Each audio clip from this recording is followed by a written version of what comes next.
إن الحمد لله نحمده ونستعينه ونستهديه ونستغفره ونعوذ بالله من شرور أنفسنا ومن سيئات أعمالنا من يهده الله فلا مضل له ومن يضلل فلا هادي له أشهد أن لا إله إلا الله وحده لا شريك له وأشهد أن محمدا عبده ورسوله اللهم صل وسلم على محمد وعلى آله وصحبه والتابعين بإحسان إلى يوم الدين أما بعد رب اشرح لي صدري wahai Tuhanku lapangkanlah dadaku ini wa yassir li amri dan permudahkanlah urusanku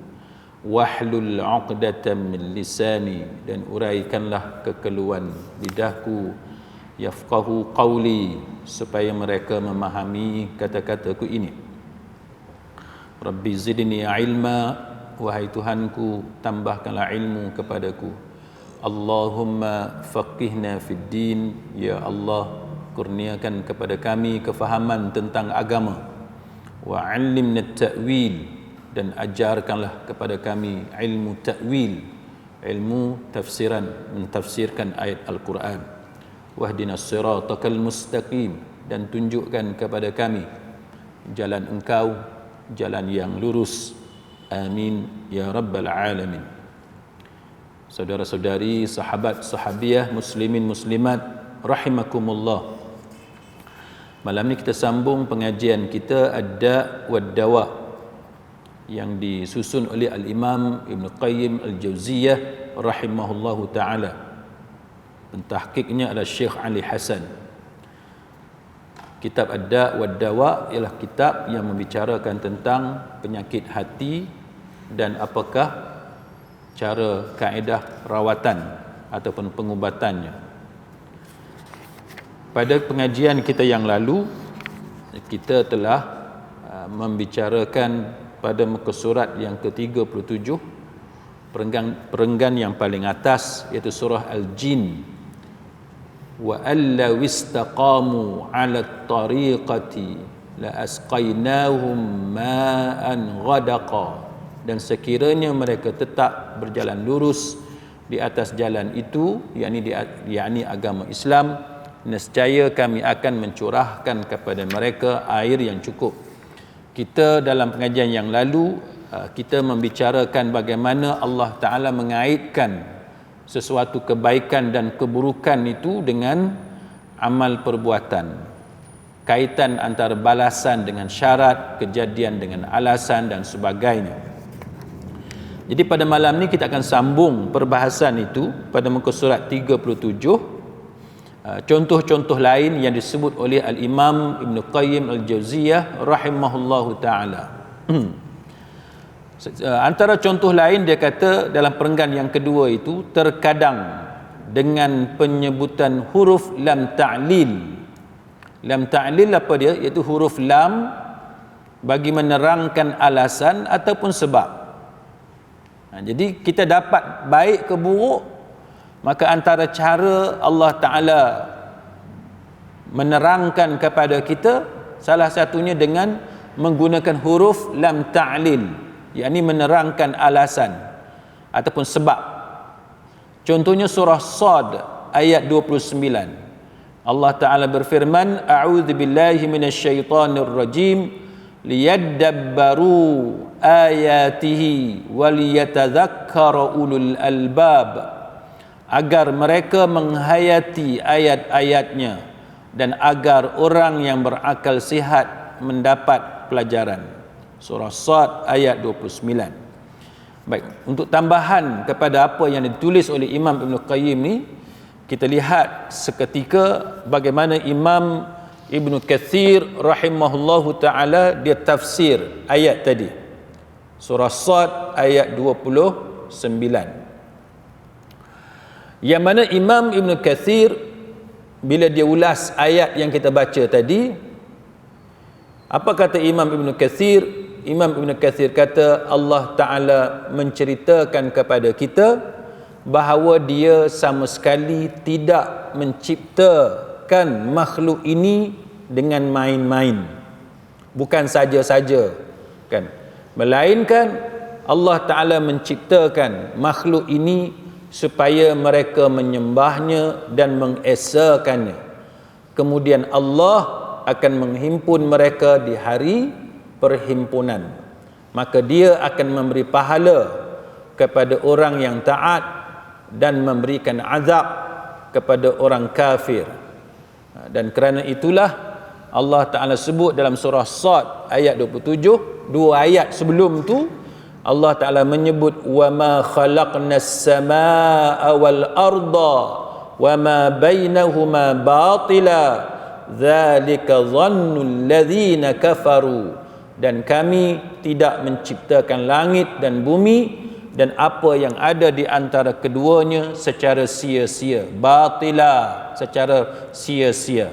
Yang demikian itu adalah anggapan orang kafir. Orang kafir dia tak percaya pasal hari kebangkitan, dia tak percaya kepada bagaimana hari pembalasan, hari kita kembali kepada Allah Subhanahu wa taala, dan mereka ni hanya percaya tentang kehidupan atas dunia. Baik. Sebab itu kita boleh tengok orang yang tidak percaya kepada hari kiamat ni, dia boleh buat apa saja. Kita ni selalu terhalang sebab kita teringat kalau kita buat macam ni maka kita akan dapat dosa daripada Allah. Kan, kalau kita buat zalim kepada ahli keluarga kita, maka kita akan diseksa di hari akhirat nanti, na'udzubillah. Maka itu yang menghalang kita daripada melakukan sesuatu perkara yang buruk. Jadi ini contoh keterkaitan, kan, keterkaitan yang disebut oleh Imam Ibn Qayyim Al-Jauziyah rahimahullahu ta'ala. Jadi setiap benda baik dan dia benda buruk tu dia ada kaitan. Dia bukan jadi saja-saja, tak. Kan, dia bukan kata berlaku begitu saja, bukan. Dia ada keterkaitan di antara satu sama lain. Baik, kemudian surah Sad juga ayat 27 Allah Taala menyebut fawailul lilladzina kafaru minan nar. Maka celakalah orang-orang kafir itu kerana mereka akan masuk ke dalam neraka. Pasal apa mereka ni celaka? Sebab mereka akan masuk dalam neraka. Orang yang masuk dalam neraka adalah orang yang celaka. Orang yang masuk dalam neraka, tuan-tuan, adalah orang yang celaka. Sebab apa dia celaka? Sebab dia diazab oleh Allah Subhanahu wa taala. Sebab apa dia celaka? Sebab dia dimurkai oleh Allah. Itu yang disebut dalam ayat ni, fawailul lilladzina kafaru minan nar. Maka celakalah mereka pada hari mereka kembali, yakni mereka kembali dibangkitkan oleh Allah Ta'ala sebab mereka masuk ke dalam api neraka Allah. Dan ini Imam Ibn Kathir kata apa? Ini adalah contoh atau bukti keadilan Allah. Dia termasuk dalam keadilan dan hikmah Allah Ta'ala. Antaranya ialah tidak menyamakan antara orang mukmin dengan orang kafir, kan, dia tak sama, takkan sama orang mukmin dengan orang kafir, orang baik dengan orang jahat, dia tak sama, orang yang beramal saleh dengan orang yang mengabaikan titah perintah Allah Ta'ala, dia tidak sama. Dan itu termasuk hikmah dan keadilan Allah Subhanahu wa Ta'ala. Maka dalam dalam ayat seterusnya surah Sad ayat 28, Imam Ibn Kathir dia ulas ayat itu, iaitu ayat am naj'alul ladzina amanu wa amilus salihat kal mufsidina fil ard am naj'alul muttaqina kal fujjar. Patutkah kami menganggap orang yang beriman dan mengerjakan amal yang saleh sama dengan orang yang melakukan kerosakan atas muka bumi? Allah Ta'ala kata tak sama. Kan? Dan patutkah pula kami menganggap orang yang bertakwa sama dengan orang yang melakukan maksiat? Jawapan dia tak sama.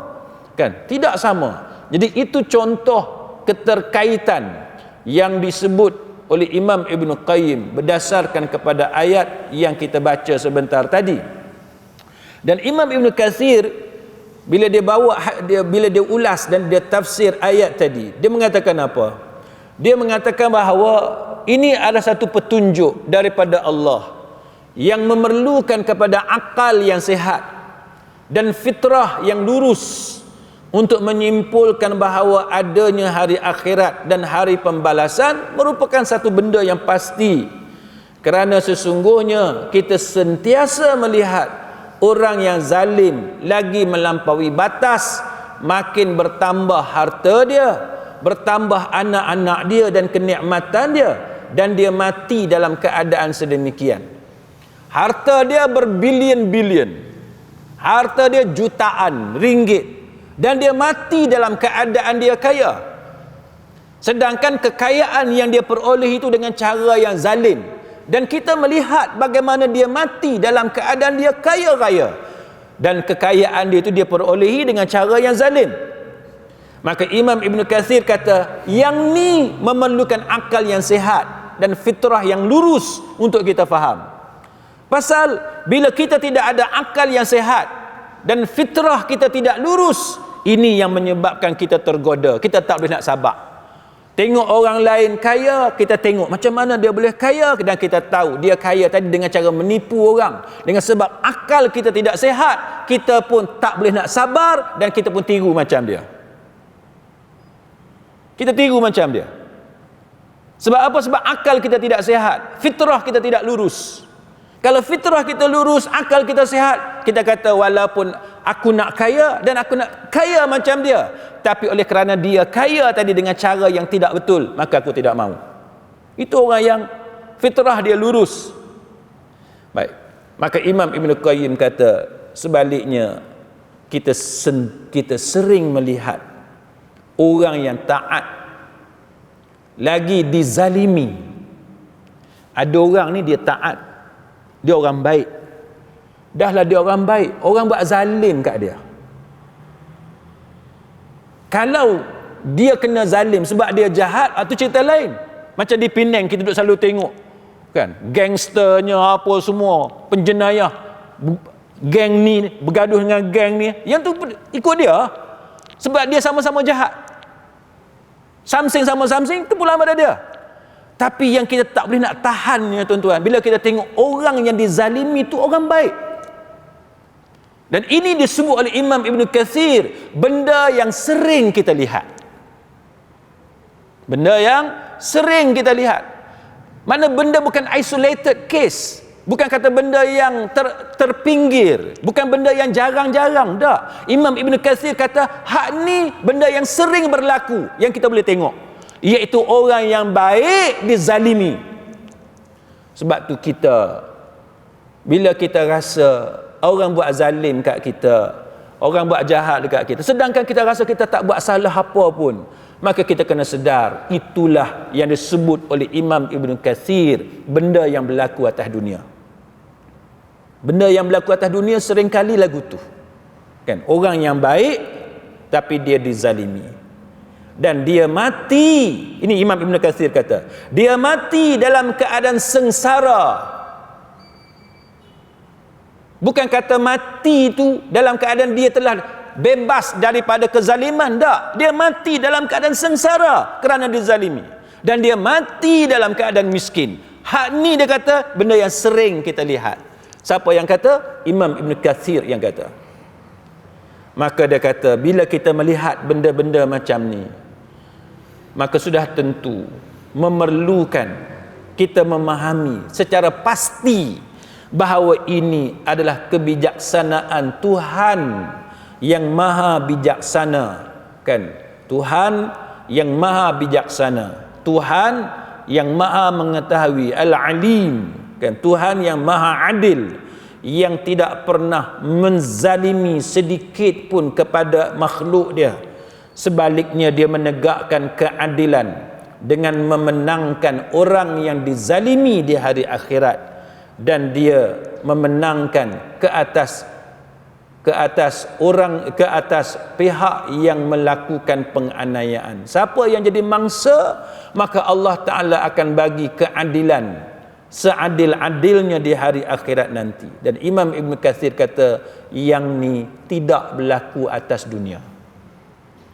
Yang ni dia tak berlaku atas dunia, tetapi dia berlaku di negeri lain, yakni negeri yang abadi, iaitu negeri akhirat. Maka Imam Ibn Katsir dia pun teruskan dengan ayat surah Sad yang kita baca tadi, kitabun anzalnahu ilaika mubarakun liyadabbaru ayatihi waliyatadzakkara ulul albab. Ini adalah satu kitab yang kami turunkan kepadamu penuh dengan keberkatan supaya mereka memperhatikan ayat-ayatnya dan supaya mendapat pelajaran orang-orang yang mempunyai akal fikiran. Dan Al-Hasan Al-Basri kata wallahi, Al-Hasan Al-Basri kata wallahi, demi Allah, bukanlah cara mengambil pelajaran dari Al-Quran itu dengan menghafal hurufnya semata-mata, tetapi mensia-siakan batasan-batasannya, sehingga seseorang daripada mereka yang tidak mengendahkan batasan perintah Al-Quran mengatakan aku telah membaca seluruh Al-Quran, tetapi pada dirinya tidak ada ajaran Al-Quran yang disandangnya, sama ada pada akhlaknya ataupun pada amal perbuatannya. Hak ni hak sering kita duk cakap selama ni, tuan-tuan. Kalam daripada Al-Hasan Al-Basri, perangai orang yang hanya reti hafal Quran, tapi peribadi dia tidak ada ajaran Quran. Akhlak dia tidak mencerminkan dia berakhlak dengan akhlak Al-Quran, ataupun amal-amal perbuatan dia tidak menunjukkan bahawa dia sedang mengikuti ajaran Quran. Tapi kalau bab hafal Quran, bagi kat dia. Saya ingat zaman saya mengaji dulu, kawan-kawan yang duk masuk musabaqah, kan, masuk tilawah, kita kata pertandingan membaca Quran. Oh, tapi girlfriend ada 2-3 orang. Satu kampus tu tahu, ni dia ni girlfriend dia. Lepas girlfriend nombor 1, girlfriend nombor 2. Apa girlfriend nombor 2, girlfriend nombor 3. Kami kawan-kawan duk cakap macam mana ni? Kori. Kan? Kawan-kawan zaman muda, kan, zaman awal 20-an, nakal. Kan? Kori. Tapi kita kawan-kawan pakut duk pening. Ni kawan kita ni, tapi duk keluar dengan perempuan, satu perempuan dan sebagainya. Dia tak boleh gitu, tuan-tuan. Al-Hasan Al-Basri kata orang yang hafal, kan, huruf Quran, dia qari, dia pandai baca Quran. Sebab Quran ni dia bukan turun untuk kita baca semata-mata. Kita dah banyak kali bagi contoh. Kalau dalam bab perubatan ni, tuan-tuan sekalian, tak ada orang dia pergi klinik dia baca je prescription yang doktor bagi kat dia. Tak. Kita tengok prescription, kita dapatkan semua ubat yang ada pada preskripsi itu. Kita kena dapatkan ubat dan kita kena telan. Kena ambil ubat tu sebagaimana arahan. Baca semata-mata tak boleh. Quran ni pun sama. Ya, kita akui baca Quran tu dapat pahala. Tapi kalau baca semata-mata, kita tidak mengamalkannya, maka itu bukan tujuan sebenar Quran diturunkan kepada kita. Bukan tujuan sebenar. Maka sebab tu Al-Hasan Al-Basri kata bahawa ada orang dia mendakwa bahawa dia baca seluruh Quran, dah khatam. Orang kita dia sangat mementingkan khatam Quran. Masa tidak khatam Quran, free hair. Bila buat majlis baca Quran, pakai tudung elok. Ini seolah-olah mempersendakan majlis khatam Quran. Kita kata kita khatam Quran, maka sepatutnya kita mengetahui antara tuntutan Quran apa dia, iaitu kita tutup aurat. Tapi kita hanya tutup aurat ketika majlis khatam Quran. Yang ini tak betul. Kita tengok ada setengah orang kenduri kahwin dia ada majlis khatam Quran. Lepas tu bila dah habis majlis khatam Quran, dia buat acara karaoke, menari dan sebagainya yang mana melanggar hukum hakam agama. Jadi ini antara kesilapan sebahagian daripada kita. Lepas tu bila sakit, bila diganggu, dirasuk dan sebagainya, bila ada masalah dan lain-lain, maka dia kata aku baca Quran. tapi Quran tidak melindungiku. Sebenarnya dia yang salah kerana dia tidak mengamalkan segala limit ataupun batasan yang telah ditetapkan oleh Quran. Benda ni tak boleh buat sebagai contoh, tapi dia buat. Maka itu antara perkara yang disebut oleh Al-Imam Al-Hasan Al-Basri.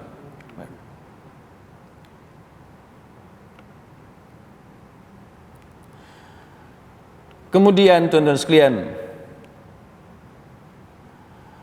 dalam ayat yang kita baca tadi, dalam surah Sad ayat 29, Allah Ta'ala kata liyadabbaru ayatihi, kan? Supaya mereka memperhatikan ayat-ayatnya. Kita kena perhatikan, kan, ayat-ayat Al-Quran. Tadabbur, kan, kita sebut tadabbur.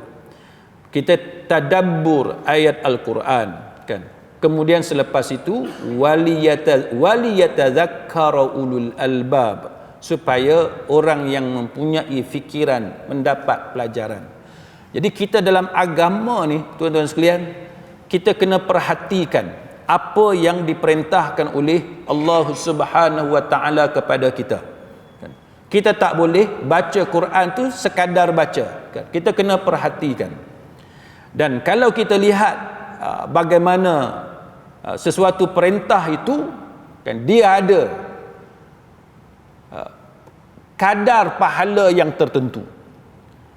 Bila kita tadabbur ayat Quran, maka bila kita sampai kisah-kisah yang tertentu, maka daripada situlah kita dapat jadikan sebagai panduan ataupun sebagai motivasi kepada kita, ataupun sebagai satu ingatan kenapa kita perlu bersabar dengan apa yang kita lalui dan sebagainya. Contoh tuan-tuan sekalian, apa yang disebut oleh Al-Imam As-Suyuti dalam kitab Al-Ashbah wan Nadhair. Imam Suyuti, tuan-tuan sekalian, adalah di antara tokoh besar dalam mazhab Syafi'i. Nak ceritanya tuan-tuan sekalian, kita hidup ni memang kita ada banyak masalah. Memang kita ada banyak masalah. Sama ada masalah diri kita sendiri, ataupun masalah yang datang daripada anak-anak kita, ataupun yang datang daripada career, profession kita, ataupun apa saja. Tapi Imam Suyuti, dia kata apa? Tuan-tuan, Imam Suyuti, dia kata, ma kana aktsaru fi'lan kana aktsaru fadla. Dia kata amalan yang lebih susah, yang lebih banyak kesusahan, pengorbanan, hak tu lebih banyak fadilat, yang tu lebih banyak keutamaan. Lagi susah, lagi dapat banyak pahala. Kita dah sebut sebelum ni, pahala ni tuan-tuan, dia bukan datang kepada kita hanya melalui solat, baca Quran semata-mata, tapi pahala dia banyak juga datang kepada kita perolehi melalui kesabaran kita, melalui musibah ataupun masalah yang Allah Ta'ala takdirkan berlaku kepada kita. Dan ini yang disebut sebagai amalan yang semakin susah, kan, semakin banyak, maka dia semakin besar pahalanya di sisi Allah Subhanahu wa ta'ala. Al-Imam Az-Zarkashi, dia kata apa? Dia kata al-amalu kullama kathura wa syaqqa kana afdalu mimma laysa kadzalik. Dia kata amalan yang semakin banyak, semakin susah, lebih afdal daripada amalan yang tidak susah ataupun tidak banyak seperti itu. Ni antara contoh benda nak suruh kita faham, kan? Bila hidup kita ni susah tuan-tuan, kita nak buat benda baik susah, nak didik keluarga kita susah, banyak cabaran, pancaroba dan sebagainya, kita kena ingat sebenarnya hak inilah yang akan jadikan pahala yang sangat banyak kepada kita. Kan, bila kita tahu pahala ni tuan-tuan, kita yakin akan pahala, hak tu yang akan jadi kekuatan kepada kita. Setengah orang dia fragile, kan, dia tak boleh, dia down, dia lemah. Pasal apa? Sebab bila dia tengok masalah, dia tak nampak janji-janji Allah dalam syurga tu apa dia. Dia tak nampak apa kelebihan yang dia akan dapat di hari akhirat nanti. Bila orang buat zalim kat dia, orang buat naya kat dia, dia duduk stres. Maka berlaku depression dan sebagainya. Tapi bagi orang yang betul, dia punya kefahaman, dia nampak, ya, ada orang buat naya kat dia, ada orang sabotaj dia dan sebagainya, macam-macam masalah dalam dunia ni, tapi dia tahu bahawa pahala dia akan berganda-ganda dikurniakan oleh Allah Subhanahu wa taala. Ini cara untuk kita raih kekuatan daripada Allah Subhanahu wa taala.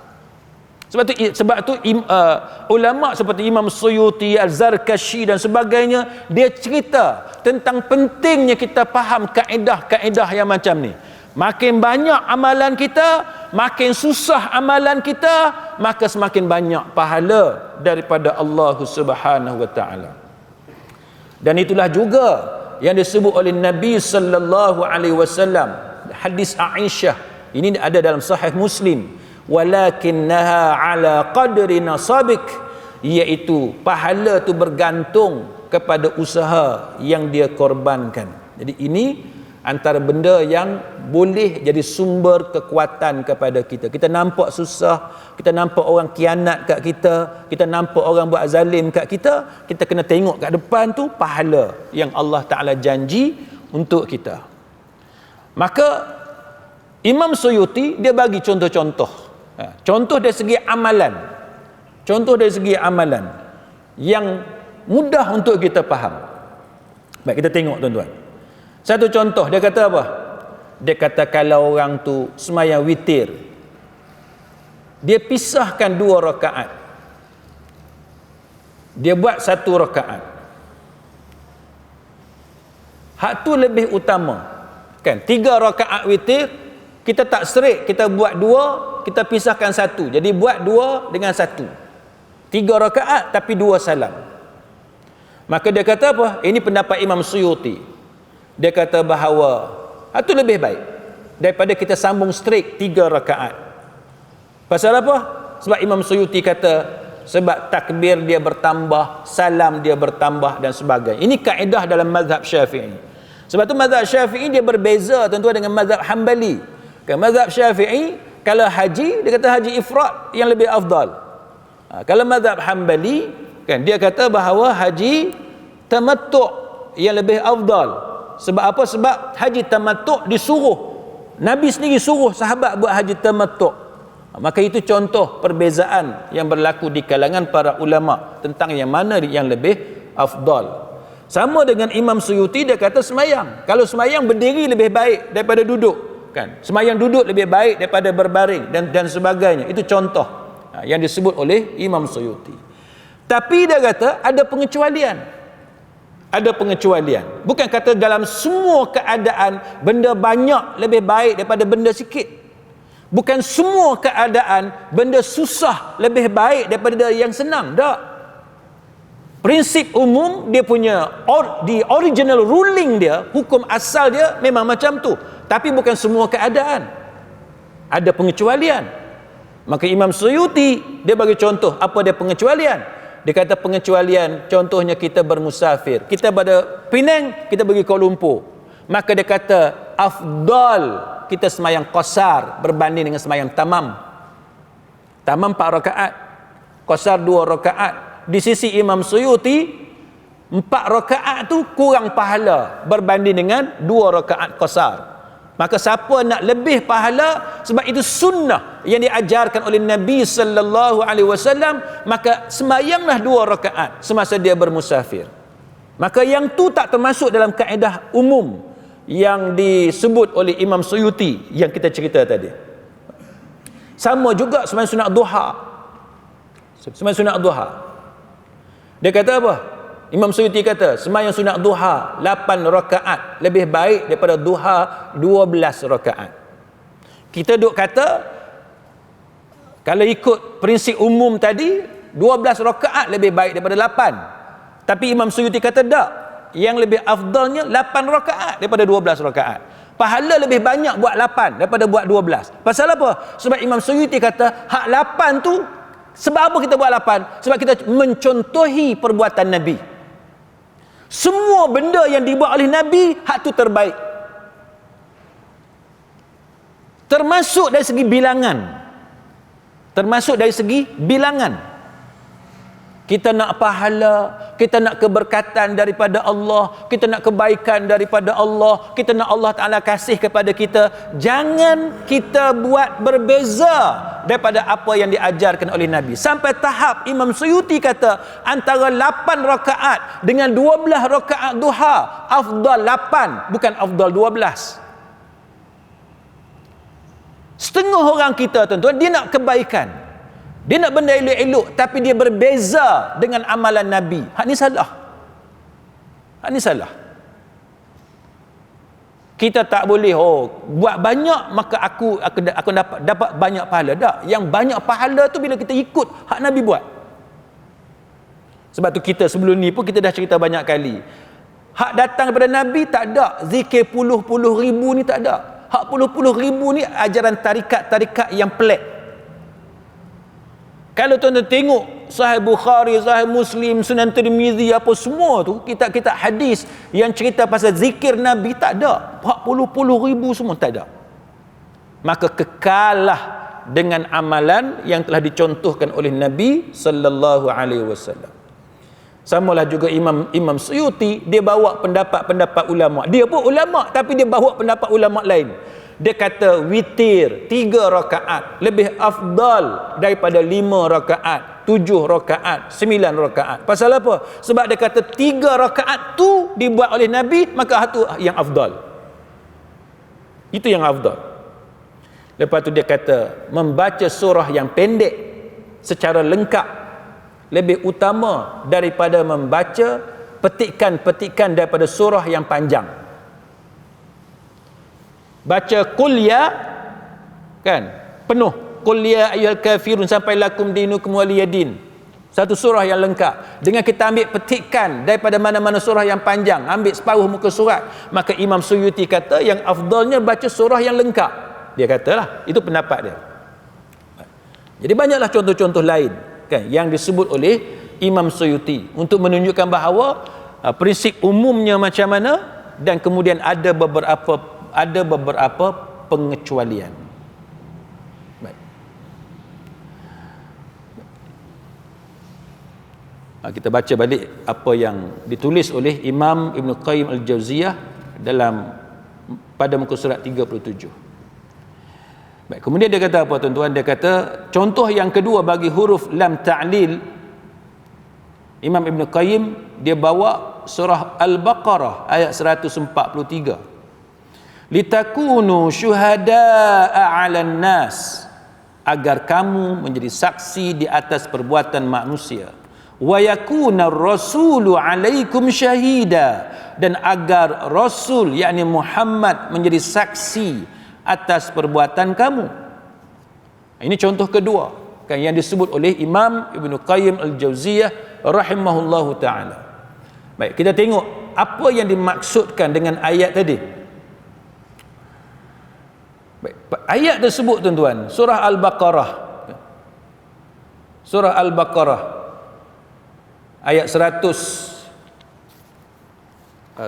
surah Al-Baqarah ayat 143. Kalau kita tengok pada ayat itu, Imam Ibn Kathir rahimahullahu ta'ala dia hurai ayat ini. Apa dia kata? Dia kata bahawa ayat ni daripada 142 hingga 143 dia cerita pasal golongan sufaha. Sufaha ni orang yang bodoh, orang yang jahil, yang bodoh. Siapa dia sufaha dalam ayat ni? Imam Ibn Kathir kata di sisi Az-Zujaj, yang dimaksudkan dengan sufaha dalam ayat ini adalah orang-orang musyrik Arab.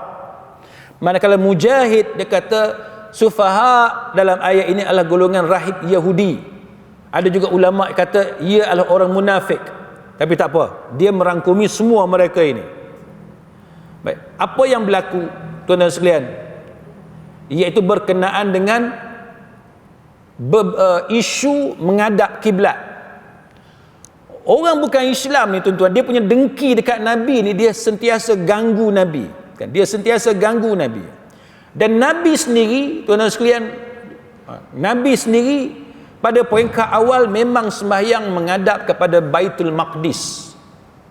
Kalau tuan-tuan tengok tafsir Al-Imam At-Tabari sebagai contoh, kan? Al-Imam At-Tabari dia cerita kenapa di peringkat awal Nabi kita Muhammad sallallahu alaihi wasallam sembahyang menghadap Baitul Maqdis. Peringkat awal. Sebahagian ulama dia kata Nabi menghadap Baitul Maqdis ni selama 16 bulan ataupun 17 bulan. Mana setahun lebih? Pasal apa? Al-Imam At-Tabari kata ini contoh bagaimana Allah Ta'ala tunjuk kepada kita kaedah untuk memujuk manusia. Pujuk manusia macam mana? Kita ikut dia dulu dalam perkara yang kita boleh ikut. Benda yang kita tak boleh ikut, jangan ikut. Tapi benda yang boleh kita ikut, kita ikut. Antaranya ialah kiblat semayang. Kiblat semayang, Al-Imam At-Tabari kata Allah Ta'ala mensyariatkan kepada Nabi kita supaya menjadikan Baitul Maqdis sebagai kiblat yang pertama, kiblat hak mula-mula. Tujuan dia apa? Nak mendekati puak Yahudi. Nak mendekati puak Yahudi. Puak Yahudi ni tuan-tuan, dia dominan di bumi Madinah. Dia menguasai politik Madinah. Dia menguasai sosial dan ekonomi Madinah. Maka mereka ni sangat berpengaruh. Yahudi ni sangat berpengaruh. Macam zaman sekarang lah kita tengok di negara-negara Eropah, di Amerika, UK dan sebagainya, sangat berpengaruh. Saya pernah pergi bercuti di Vienna dan juga Prague. Naik flight turun di Vienna, Austria, lepas tu naik train pergi ke Prague. Prague ni dia apa ni? Ibu negara Czech Republic. Hari Sabtu kita duk ingat macam tempat kita, kan? Pergi shopping kompleks, orang ramai apa semua, boleh tengok barang. Rupa-rupanya di Prague ni tuan-tuan sekalian, di Prague ni hari Sabtu tak ada orang. Tutup, banyak kedai tutup. Saya kata pasal apa tutup? Cek-cek hari ni hari Sabtu. Sepatutnya bila hari Sabtu Ahad ni kalau negara kita kedai buka. Sebab masa itulah tumpuan pelancong, orang bercuti apa semua. Oh, saya kata dia public holiday. Hari cuti. Bila tanya guide, tanya tourist guide, dia kata kami weekend hari Ahad, tapi hari Sabtu ni sebab di sini ramai Jus, ramai orang Yahudi dan mereka sangat berpengaruh, dia kata, dan mereka juga menguasai perniagaan di sini. Maka sebab tu hari Sabtu tak ada aktiviti. Tempat-tempat main tourist attraction tu tutup. Kita hari Sabtu Ahad lah buka, kan? Sebab masa tu cuti. Oh tak, dia sebab pengaruh Yahudi tu kuat. Hari ini pun tuan-tuan kita boleh tengok pengaruh Yahudi itu kuat. Maka begitulah tuan-tuan sekalian gambaran untuk kita mudah faham kenapa di peringkat awal Nabi sallallahu alaihi wasallam semayang menghadap Baitul Maqdis. Maka di sisi Al-Imam At-Tabari, Imam Tabari kata sebabnya ialah Allah nak tunjuk kepada kita penting dalam dakwah ni ada strategi. Macam mana kita nak menangkan hati orang supaya hati orang lembut kepada kita, jangan tolak, reject kita dengan cepat. Maka antaranya ialah kita buat benda yang mungkin mendatangkan rasa seronok kepada mereka, iaitu bila kita semayang menghadap kiblat yang sama sebagaimana kiblat mereka. Siapa yang kata ni? Al-Imam At-Tabari rahimahullahu ta'ala. Baik, tapi Imam Ibn Kathir dia cerita bahawa bila Nabi semayang, hati Nabi sebenarnya tak suka. Nabi nak semayang menghadap Kaabah, menghadap Baitullahil Haram, Kaabah. Maka bila Nabi semayang pada masa itu, maka keluarlah satu orang, dia kata, aku bersaksi kepada Allah, sesungguhnya aku telah sembahyang bersama-sama dengan Nabi sallallahu alaihi wasallam menghadap ke arah Mekah, menghadap ke arah Kaabah. Bila bertukar kiblat itu, satu orang ni dia kata, aku bersaksi bahawa Muhammad telah sembahyang menghadap Baitullah maka Imam Ibn Katsir kata, bila orang tu kata macam tu, maka para jemaah yang semayang dengan Nabi ni, mereka pusing tubuh mereka menghadap, semayang tu menghadap kepada Baitullah. Dan pada masa itu Imam Ibn Katsir kata, ramai lelaki yang meninggal dunia, ramai lelaki yang meninggal dunia dalam keadaan mereka pada masa itu sembahyang menghadap kiblat yang pertama sebelum menghadap ke arah Baitillah. Nak ceritanya dalam tempoh tersebut dah ada orang Islam yang meninggal dunia, itu benda biasa, meninggal dunia dalam keadaan mereka berkiblat dengan kiblat yang pertama, yakni kiblat Baitul Maqdis. Maka timbul soalan, macam mana mereka ni? Sebab mereka ni dulu semayang kiblat mereka adalah Baitul Maqdis, bukan menghadap Baitullahil Haram, bukan menghadap Kaabah. Jadi ada orang persoal, macam mana ibadat mereka? Dulu mereka semayang menghadap Baitul Maqdis, tidak macam sekarang ni kita menghadap Kaabah. Maka turunlah ayat yang kita baca tadi, iaitu Allah Ta'ala tidak akan mensia-siakan iman kita. Kan Allah Maha Pengasih lagi Maha Penyayang kepada manusia. Jadi itu contoh tuan-tuan sekalian untuk menceritakan kepada kita bagaimana Allah Subhanahu wa taala dia bagi pahala kepada kita. Allah Taala bagi pahala kepada kita. Kadang-kadang dari segi amalan tu berbeza, kan? Kita di Malaysia, tuan-tuan sekalian, kita tidaklah untung sebagaimana orang yang hidup di sekeliling Kaabah. Bila kita sampai, kita buat umrah, kita buat haji, tuan-tuan, kita sampai dekat Mekah, kita kata untungnya orang Arab ni. Kita kata, kan? Untungnya orang Arab ni sebab dia duduk di sisi Kaabah. Tapi bila kita berniaga, bila kita bermuamalat dengan dia, kita berurusan dengan dia, kita tengok perangai dia, kita tengok ni masalah, kan? Walaupun dekat dengan Kaabah, dia ada banyak masalah dari segi perangai. Ketika dia berniaga, dia jual barang kepada kita. Kita berhenti dulu bagi laluan untuk azan.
Baik, sidang hadirin mukminin, daripada apa yang kita bincang tadi, surah Al-Baqarah ayat 143, litakunu syuhada'a 'alan nas, kan, agar kamu menjadi saksi atas perbuatan manusia, wa yakuna ar-rasulu 'alaikum syahida, dan agar Rasul yakni Muhammad sallallahu alaihi wasallam menjadi saksi atas perbuatan kamu. Kita ni, tuan-tuan sekalian, kita kena ingat bahawa segala amal perbuatan kita ni akan dibicarakan di hari akhirat nanti. Dan yang akan jadi saksi amalan-amalan kita tu betul ataupun tidak adalah Nabi sallallahu alaihi wasallam. Dan kita juga akan jadi saksi atas perbuatan manusia. Pasal apa? Sebab apa, tuan-tuan sekalian? Sebabnya dalam surah yang sering kita baca, iaitu surah Al-Asr, wal 'asr innal insana lafi khusr illa alladhina amanu wa 'amilus salihat wa tawasaw bil haqq wa tawasaw bis sabr. Demi masa, sungguh manusia itu berada dalam kerugian kecuali orang yang beriman dan beramal saleh serta saling nasihat menasihati untuk kebenaran dan saling nasihat menasihati untuk kesabaran. Jadi kita jadi saksi. Macam mana jadi saksi? Sejauh mana kita ni, tuan-tuan, bila kita tengok orang melakukan sesuatu benda yang buruk, kita perbetulkan, kita bagi nasihat dekat dia. Dan pada masa yang sama, kita kena tahu bahawa benda jahat yang kita buat, benda zalim yang kita buat, itu juga ada orang yang menjadi saksi atas kejahatan yang kita buat. Dalam bab menceritakan bahayanya kita buat zalim kepada orang, dan itu mendatangkan musibah kepada kita. Sufyan Ats-Tsauri dia kata apa, tuan-tuan? Tuan-tuan boleh tengok macam mana satu ilustrasi gambaran yang dibuat oleh Sufyan Ats-Tsauri supaya kita takut dosa buat zalim kepada manusia. Sufyan Ats-Tsauri kata, innaka antalqallaha azza wa jalla bisab'ina dhanban fima bainaka wa bainahu ahwanu alaik min antalaqahu bidhanbin wahidin fima bainaka wa bainal ibad. Sufyan Ats-Tsauri kata, sesungguhnya engkau bertemu dengan Allah azza wa jalla dengan membawa 70 dosa. 70 dosa apa? Dosa kita dengan Allah.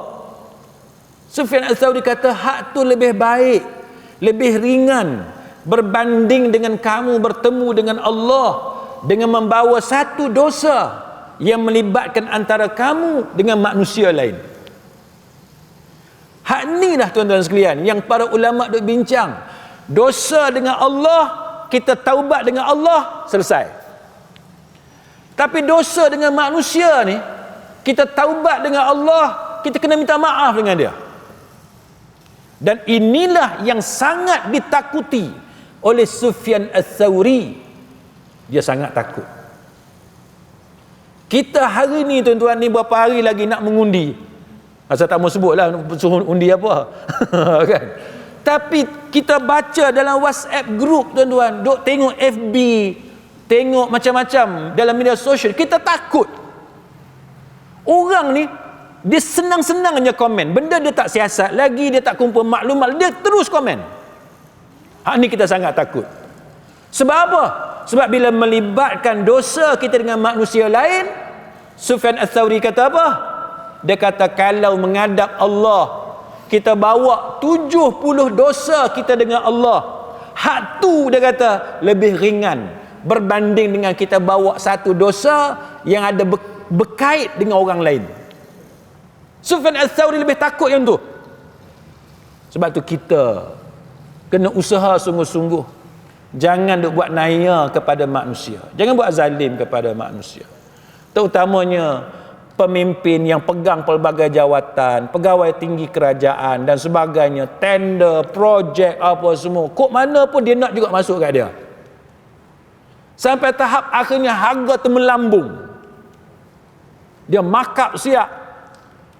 dan kemudian lantik kontraktor dan sebagainya yang tidak berkelayakan, yang tidak perform. Banyak berlaku projek yang terbengkalai dan sebagainya, akhirnya membawa kerugian kepada negara, membawa kerugian kepada rakyat.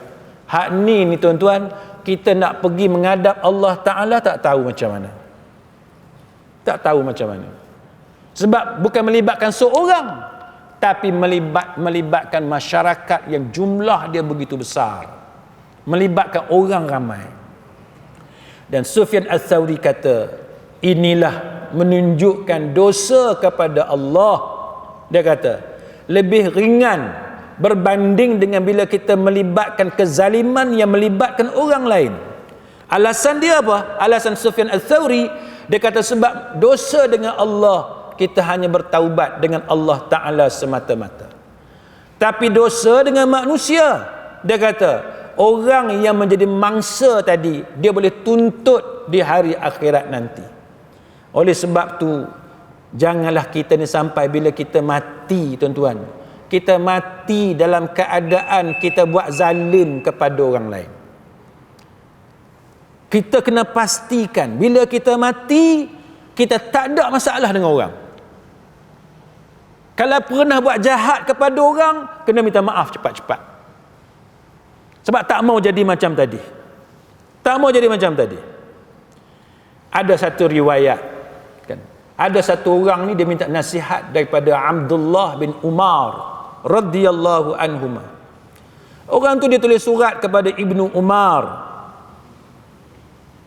Lepas tu dia minta dengan Ibnu Umar untuk tulis dekat dia benda, satu konten yang mencakupi seluruh ilmu pengetahuan.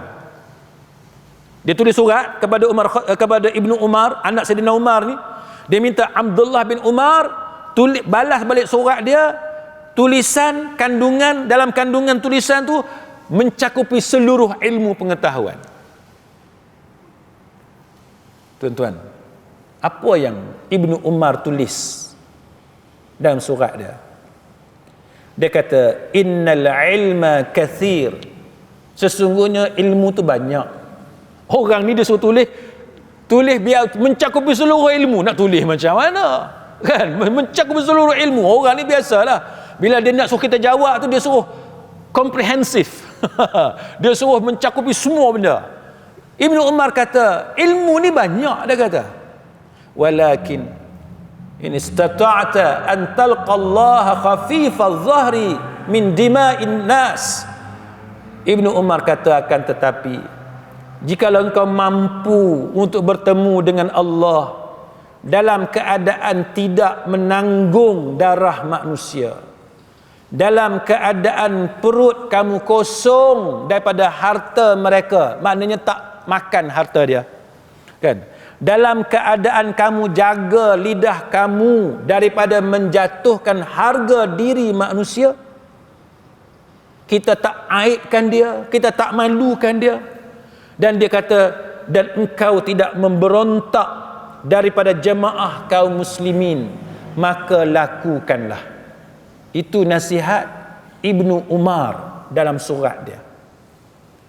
Nak ceritanya tuan-tuan, kita kena sedaya upaya jangan buat naya pada orang. Jangan buat naya.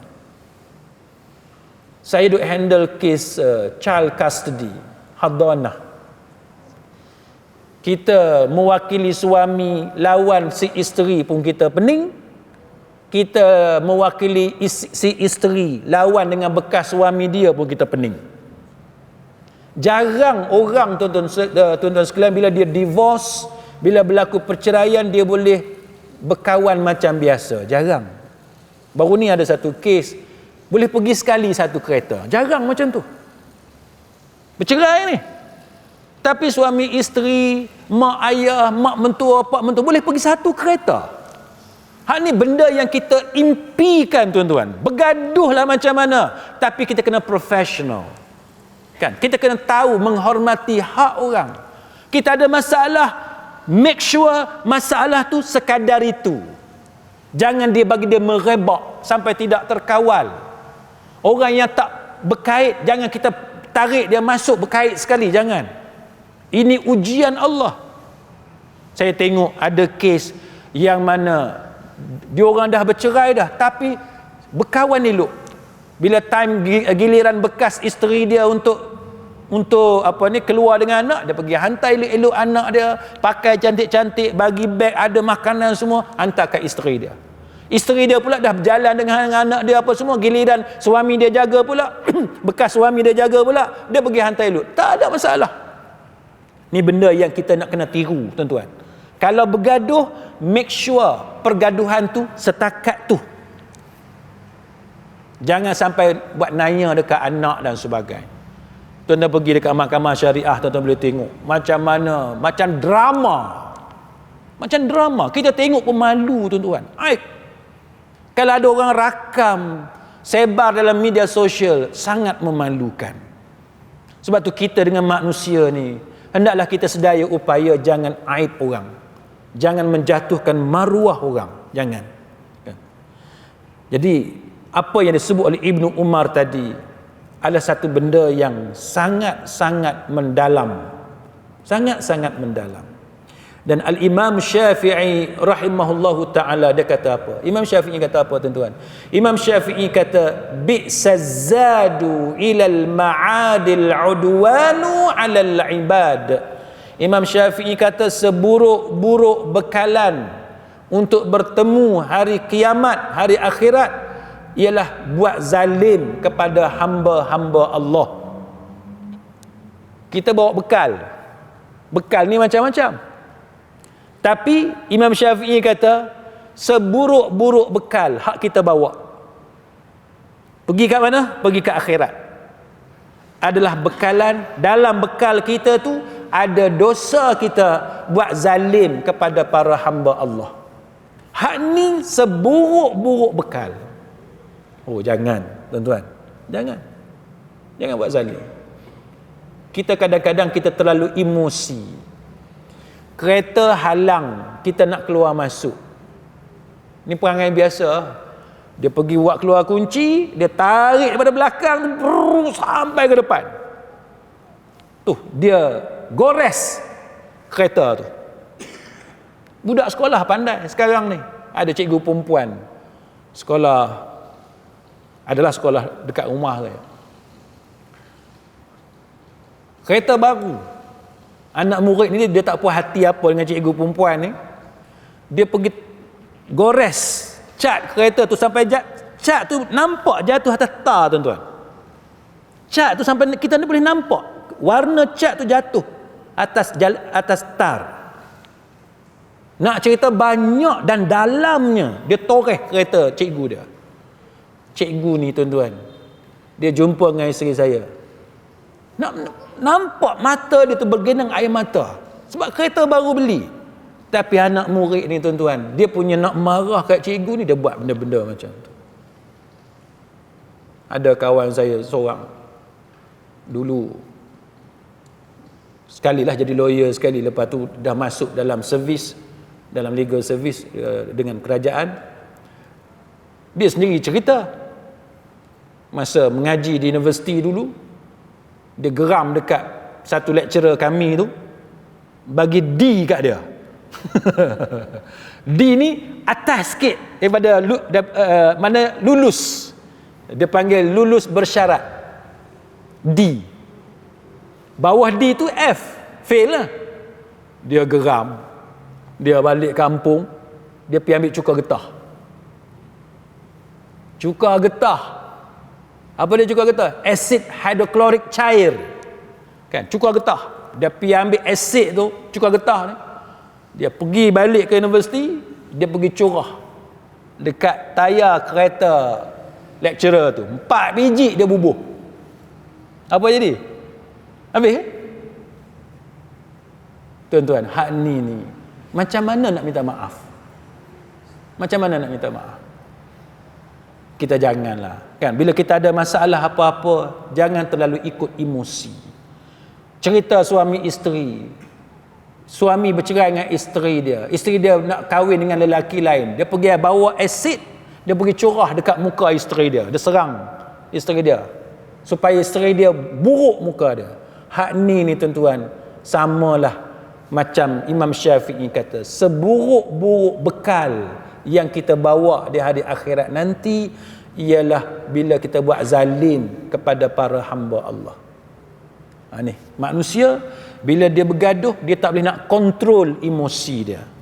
Jadi maka hari akhirat nanti dia akan menghadap Allah Subhanahu wa taala. Setakat itu tuan-tuan sekalian, mudah-mudahan ada sedikit sebanyak manfaat di sisi Allah Subhanahu wa taala.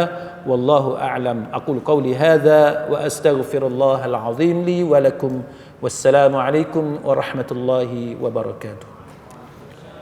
Subhanakallahumma wa bihamdik asyhadu an la ilaha illa anta astaghfiruka wa atubu ilaik.